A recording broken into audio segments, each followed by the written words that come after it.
আমাদের প্রত্যাশা পূরণ হয়েছে। আমাদের কথা আমাদের মাননীয় প্রধানমন্ত্রী তারেক রহমান রেখেছেন, মাননীয় প্রতিমন্ত্রী মীর হেলাল সাহেব রেখেছেন এবং 3 পার্বত্য জেলার যে এমপি মহোদয়রা আছেন ওনারা আমাদের কথা রেখেছেন। এই জন্য আমার পক্ষ থেকে এবং বাঘাইছড়িবাসীর পক্ষ থেকে ওনাদেরকে আন্তরিক ধন্যবাদ জানাচ্ছি এবং কৃতজ্ঞতা জানাচ্ছি। আমরা অনেক আনন্দিত হবে। 17 বছর আমরা সবাই একসাথে ত্যাগ স্বীকার করেছি।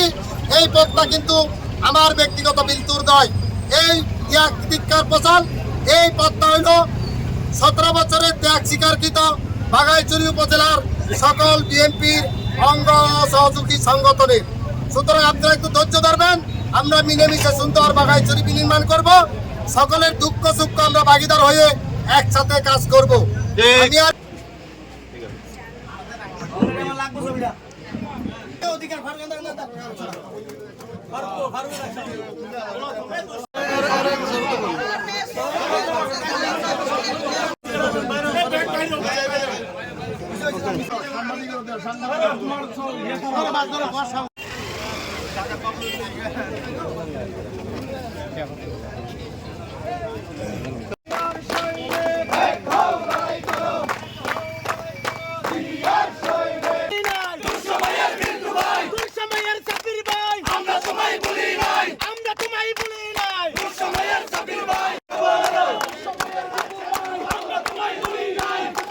তারেক রহমানের প্রতি আমরা কৃতজ্ঞতা জ্ঞাপন করছি। পার্বত্য চট্টগ্রাম বিষয়ক মাননীয় প্রতিমন্ত্রী জননেতা জনাব মীর হেলাল মহোদয়কে আমরা কৃতজ্ঞতা প্রকাশ করছি।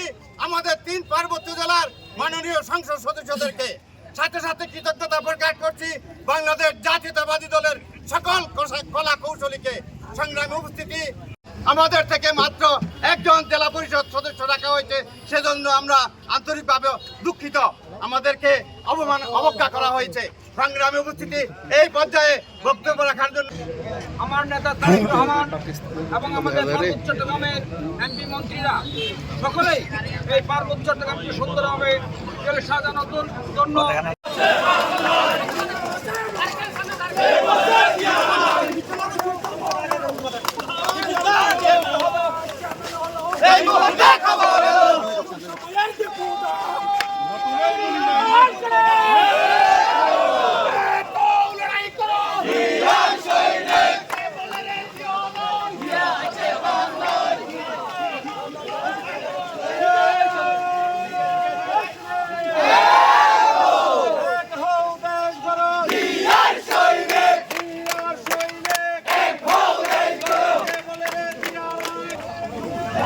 Yeah.